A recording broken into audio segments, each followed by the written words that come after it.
If my goal was to make 10k a month through Airbnb in 2026 and I'm starting again from zero experience today, this is exactly how I approach it. My name is Adam. I've built an Airbnb portfolio of over 20 units between the UAE and the UK without owning a single property. And if you're sitting there with a few thousand saved thinking, I want to do this properly but not gamble, this video will save you time and money. First, let's be clear, 10k a month from Airbnb is not going to be from one crazy unit. It's a small portfolio that performs consistently. In simple terms, think about it like this. It's 4 high quality units making 2.5k profit per month, or 5 units making 2k profit per month, or 10 units making 1k each. There's no magic number of units, only repeatable profit per deal. Here's why I'd start in the UK rather than Dubai in 2026. Dubai is great, don't get me wrong, I started there, I have so many units there, I love Dubai, it's a great place. But it's not where I'd start today if I had limited capital. In 2026, the UK wins for beginners because it has much lower startup costs, has predictable rents, it's much easier to furnish, and has a lot of landlords who value stability over maximising rent. You don't need complete luxury finishes in the UK, unlike Dubai. You need clean, compliant and cash flowing. The UK allows you to build confidence and capital before you scale up. If I had 3 to 5k and I want to get started in Airbnb in 2026, this would be my main focus. Protect my cash, reduce my upfront costs and stay alive. That means targeting specific rent-to-rent and arbitrage deals, negotiating lower rents and no deposit down, and pushing for a grace period at the start so we can launch the property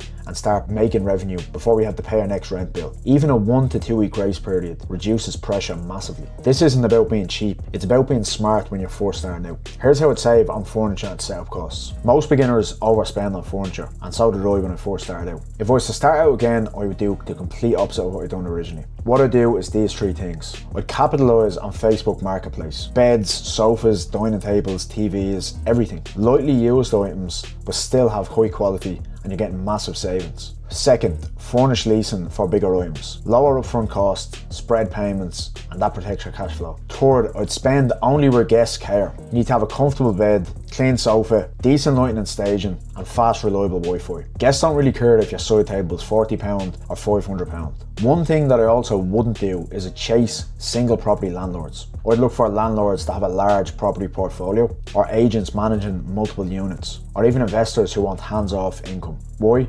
Because once you prove yourself, you can take multiple deals from the same source. For example, if you get property from a landlord and you show you're able to pay rent on time, look after the property and not stress him out, he'll be much more likely to give you multiple of his properties and save you time and money. That's exactly how you scale without having to start from zero every time. Here's how I'd recycle cash to reach that 10k a month goal. I would not take any profits early on. Every cent of profit that I make from the first unit would go straight back into the business to get my second unit. Unit 2 funds Unit 3, and Unit 3 funds Unit 4 and 5. And eventually those 4 properties are compounded to 10 properties. This is exactly how you build momentum in this business. You don't get rich from the first deal, you build leverage. This is a realistic path that I'd take if I was starting from zero and want to reach 10k a month in 2026. With the first unit, I'm learning, I'm stabilising and I'm just surviving. I'm getting some experience under my belt, I'm understanding how the business works and what guests like. When I scale to Unit 2 and 3, I'm going to tighten my systems and improve my margins. Unit 4 and 5, I'll start hiring virtual assistants, implementing more automation so I'm spending less time in the business, and now you're going to start approaching that 10k a month mark. This is not overnight success.